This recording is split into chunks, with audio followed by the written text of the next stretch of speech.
এই মুহূর্তে যে খবরের দিকে নজর রাখবো, মুর্শিদাবাদের রাজপথ তৃণমূল কংগ্রেস কর্মী সমর্থকদের দখলে। আজকের মিছিল মহামিছিল, মনোনয়ন পত্রের জন্য হাজার হাজার মানুষের মিছিল লক্ষ্য করা গেল মুর্শিদাবাদ জেলার মুর্শিদাবাদের রাজপথে। মহাসাড়ম্বরে মনোনয়নপত্র জমা করলেন ভগবানগোলা বিধানসভার উপনির্বাচনের তৃণমূল কংগ্রেসের প্রার্থী রিয়াত হোসেন সরকার। আজ মুর্শিদাবাদের রাজপথে হাজার হাজার মানুষের মিছিল লক্ষ্য করা গেল। মুর্শিদাবাদের দলীয় পার্টি অফিস থেকে অসংখ্য মানুষ, যা গুণে শেষ করা যাবে না, বিশাল আকারে মুর্শিদাবাদের রাজপথ দিয়ে পায়ে হেঁটে লালবাগ এসডিও অফিসে মনোনয়নপত্র দাখিল করলেন তৃণমূল কংগ্রেসের প্রার্থী রিয়াত হোসেন সরকার।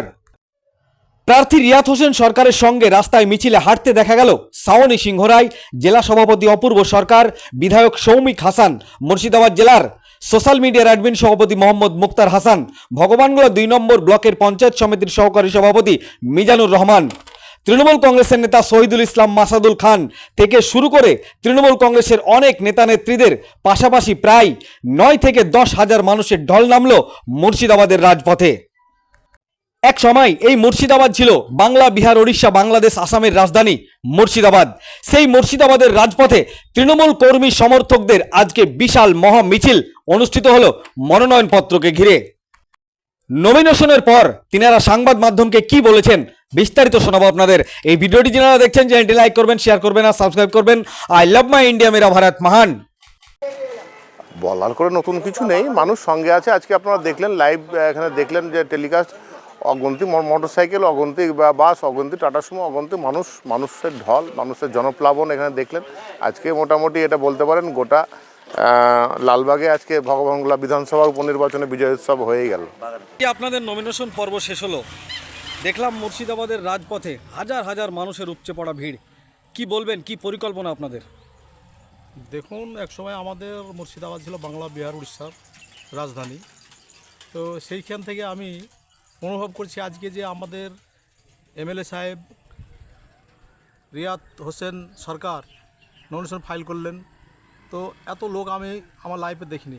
আমি 10-12খানা এমএলএ দেখলাম, এখন পর্যন্ত এত লোকের উপচে পড়া ভিড় গোটা শহরটাকে নাকাবন্দি করে দিয়েছে। তো আমার মনে হলো আজকে যারা এসেছিলো আমাদের এই মিছিলে আজকে নমিনেশন ফাইল করতে, তাতে মনে হলো এই ভোটগুলো পেলেই আমাদের রিয়াত হোসেন বিপুল ভোটে জয় করবে। তো আমরা এর আগে আমাদের মরহুম ইদ্রিস আলী সরকার, উনি মারা গেছেন, উনি এইখানে এমএলএ হিসাবে ছিলেন। ওনার পরিবর্তে এটা উপনির্বাচন হয়েছে, উনি 1,06,008 ভোটে জিতেছিলেন। আমার মনে বলে আজকের যে লোকের সমাগম, তাতে ওটাকে ছাড়িয়ে যাবে। 1,06,008 ভোটের চাইতে বেশি ভোটে আমরা লিড দেবো মনে করছি। কি কি পরিকল্পনা আছে? যেরকম আমাদের এই ভগবানগোলা বিধানসভা কেন্দ্র একটা পিছিয়ে পড়া এলাকা। যদি বলি, আমাদের আখেরিগঞ্জ অঞ্চল মানুষের দীর্ঘদিনের একটা দাবি যে ওখানে একটা ব্রিজ তৈরি হোক, শিবনগর থেকে নির্মলচর যাওয়ার যে যোগাযোগ ব্যবস্থা, সেটা নিয়ে কি পরিকল্পনা আছে আপনাদের? আমরা আমাদের এমএলএ সাহেব, উনি আমাদের ভোটটা হয়ে যাক, তারপরে উনি আমাদের কাছে আসবেন, আমাদেরকে প্রতিশ্রুতি দিয়েছে। এর আগে আমাদের যে ইদ্রিস আলী মারা গেছে, উনি আমাদেরকে অনেক প্রতিশ্রুতি দিয়েছিল, সম্পন্ন করতে পারেনি। তো আমাদের যে নতুন এমএলএ সাহেব আসবে আগামীতে, তিনাকে আমরা বলেছি আমাদের চরের সমস্যা, যে ব্রিজ এবং কারেন্টের সমস্যা তো মিটে গেছে, এবং জলের সমস্যা মিটে গেছে, জলের আমাদের কাজ চলছে। আমাদের যে বিদ্যুতের সেটাও মোটামুটি হয়ে গেছে, সব পোলটোল পোতার কাজ শেষ। তো আগামীতে আমাদের ব্রিজের ব্যবস্থা হবে, ওনাকে আমরা বলেছি। বিনপাড়া দিয়ে একটা সেতু করার ব্যবস্থা চলছে, মানে পরিকল্পনা চলছে আর কি। উনি বলেছে ওনাকে আল্লাহ পাস করে নিয়ে আসুক, উনি আমাদের জন্য সেটা ভেবে। পাশাপাশি আর একটা দাবি আছে আখেরিগঞ্জ এবং খড়িমোনা, নসিপুর, সরলপুর এলাকার ছেলে মেয়েদের, বিশেষ করে ছাত্রছাত্রীদের, যে এখানে একটা কলেজের দাবি আছে। কি বলবেন? আমাদের ইংলিশ মিডিয়াম কলেজ তো হচ্ছে এখানে, আর ওনাকে আমরা বলেছি একটা আমরা কলেজ যেন হয়। আমাদের অনেক জমির ব্যবস্থা করতে চলেছে।